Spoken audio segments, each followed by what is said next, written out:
Hey there, history buffs! Today, I'm diving into one of the most intense and pivotal clashes of World War II, the Battle of Kursk. This battle, fought in the summer of 1943, was the last major German offensive on the Eastern Front. So, buckle up, because we're heading straight into the heart of this historic confrontation. First off, let's set the stage. The Germans, under Hitler's command, had recently suffered a devastating defeat at Stalingrad. Desperate to regain the upper hand, they planned a massive offensive to cut off a large Soviet salient near the city of Kursk. This operation was codenamed Citadel.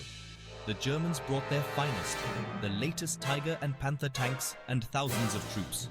They were confident, believing their superior technology and tactics would crush the Soviets. But the Soviets were ready.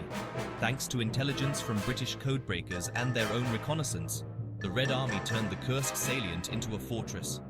Minefields, anti-tank defenses, and deep trench systems were prepared to meet the German assault. When the battle kicked off on July 5, 1943, it was a clash of titans.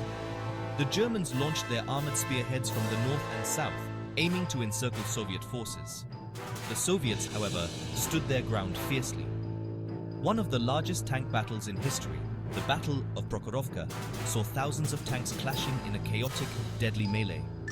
Despite initial gains, the German advance began to falter. As days turned into weeks, the Soviet counteroffensive gained momentum. Utilizing overwhelming numbers and effective strategies, they pushed back the exhausted German forces. By August, the Germans were forced to retreat, marking the end of Operation Citadel. The battle resulted in massive casualties on both sides, but it was a decisive Soviet victory. This defeat spelled the beginning of the end for Nazi Germany on the Eastern Front. The Battle of Kursk was a turning point, showcasing the resolve and resilience of the Soviet forces. It also marked the last time the German army would take the strategic initiative in the East. From here on, it was a relentless Soviet advance towards Berlin. So, there you have it, the Battle of Kursk, a defining moment in World War II. If you're fascinated by these historic battles, don't forget to hit that like button and subscribe for more deep dives into the past. Thanks for watching, and I'll see you next time. The skies over Kursk were no less contested than the ground below.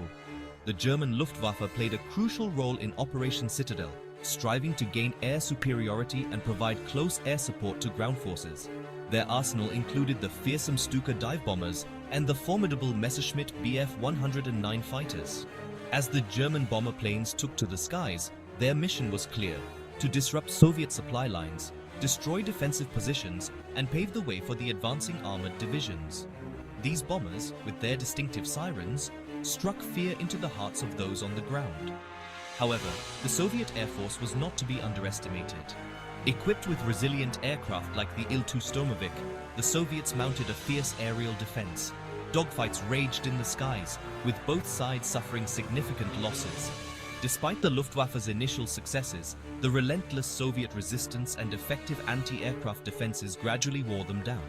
The struggle for air superiority became a war of attrition, mirroring the brutal ground battles below.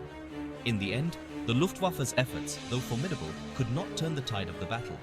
The Soviet defenses held firm, and the German ground forces, without sustained air support, faltered. The Battle of Kursk was not just a clash of tanks and infantry. It was a comprehensive conflict involving every aspect of military strategy, including the crucial fight for control of the skies. This multifaceted struggle underscored the complexity and intensity of one of World War II's most pivotal battles.